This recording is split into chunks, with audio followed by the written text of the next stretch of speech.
He aimed a loaded gun at my son right there on our front lawn, middle of the afternoon, over a bird feeder.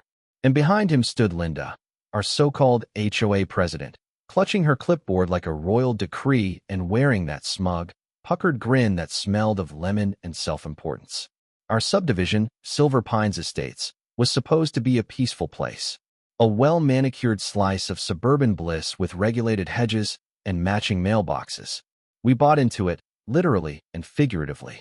What we didn't realize was that hidden in those deed-restricted cul-de-sacs was a little tyrant in yoga pants who believed power came printed on stationery from Office Depot. Linda Ballard had no real power when we moved in, but she ran unopposed in the HOA election, and from there, she bloomed like mold. At first, it was passive-aggressive notes about garbage bins being visible from the street. Then citations for our garden gnome, non-conforming decorative fixture, as she put it.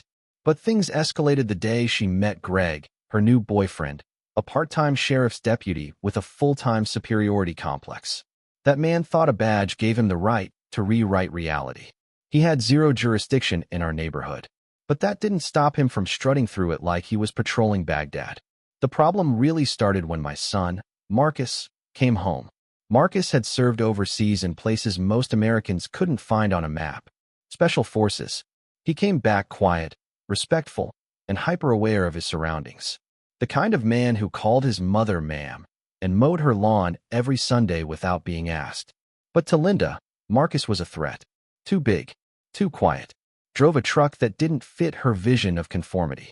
She said his truck was oversized, that his presence was unsettling, that our American flag was, quote, politically charged imagery.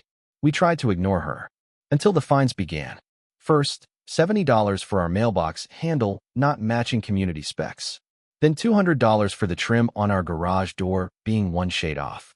Linda wasn't enforcing rules. She was inventing them. Greg, meanwhile, became her muscle. He started visiting houses, always under the guise of checking code compliance. He wasn't in uniform. He wasn't on duty. But that didn't stop him from wearing a badge and carrying a gun.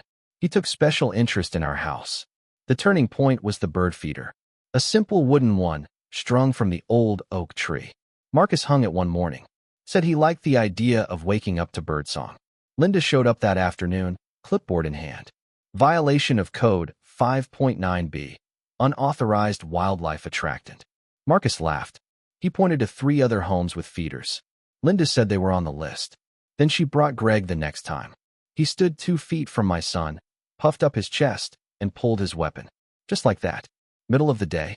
No warning. Marcus didn't flinch. He looked at Greg the way he probably used to look at insurgents through night vision goggles. Calm. Focused.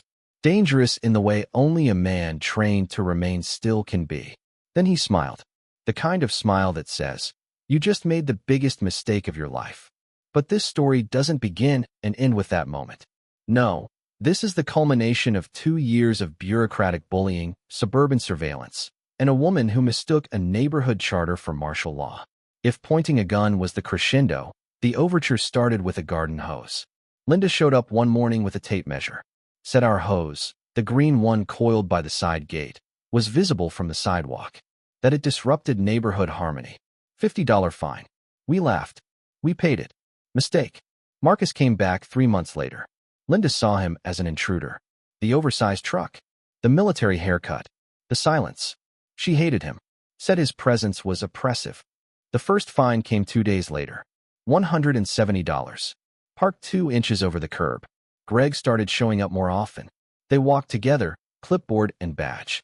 Snapping pictures. Asking questions. Pretending they had authority. Then they installed cameras on the HOA common property, for total. 3 aimed directly at our house. Marcus started digging. Printed every HOA regulation. Highlighted inconsistencies. Noted every infraction Linda had overlooked on her own property. Illegal patio extension, 2 trash bins, solar lights beyond wattage limits. He compiled everything. Dates, times, pictures, witnesses. He found others. The Alvarezes, fined for unapproved mailbox font. The Nguyen's, cited for disruptive window tint. Mrs. Halberd, 82 and half blind, fined for algae in her bird bath. But no one fought back. Until Marcus. He filed a formal complaint with the County HOA Regulatory Commission. included a 42-page dossier. Also filed a restraining order against Greg. 2 days before the incident, the court granted a temporary order. Greg wasn't allowed within 100 feet of our home. So when he pointed that gun, he violated a court order. And we had it on camera. 3 angles. Sheriff's deputies arrived within the hour. They arrested Greg on our lawn. Linda screamed. Said it was entrapment. That Marcus had provoked him. No one believed her. The neighborhood was done. People peeked through blinds. Some came out and applauded. Linda's clipboard hit the ground. Marcus picked it up, leafed through it, and found something interesting. Checks. HOA checks. Made out to Linda. Triple the allowable stipend. Illegally signed. No board approval. He didn't report it. He didn't need to. The county investigators took over. Linda didn't go quietly. She sent out newsletters. Accused us of staging the whole thing. Called Marcus a domestic threat. Said we were the reason the community was unraveling. Big mistake. She CC'd the county board. Marcus's attorney.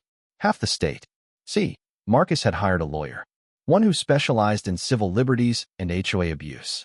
Together, they built a case so ironclad it could survive a Category 5 hurricane. Financial mismanagement. Illegal surveillance. Abuse of authority. Forged proxy votes. The hearing drew a crowd. So many neighbors showed up, they moved it to the local high school gymnasium. Folding chairs and all. Someone brought a lawn gnome as evidence. Marcus sat in the front row. Linda strutted in like she was royalty. She had no lawyer. Just 2 folders and a smirk. Marcus stood, laid out his case with military precision. Video evidence. Audio. Records. Even a sworn statement from a former HOA treasurer Linda had bullied out. The panel didn't even deliberate. They removed her immediately. Turned everything over to the DA. Greg lost his badge permanently. Linda was charged with embezzlement. We kept our bird feeder. The HOA changed overnight. New board. New rules. Real transparency. Decorative flamingos legalized. Gnomes restored. Marcus declined a board seat. Said he preferred his porch. With Max, our old golden retriever, curled at his feet. One evening, we walked past the old oak. The feeder swung gently. Birds chirped. Marcus smiled. Funny, he said. Peace feels louder when you've had to fight for it. I nodded. Let's keep it that way.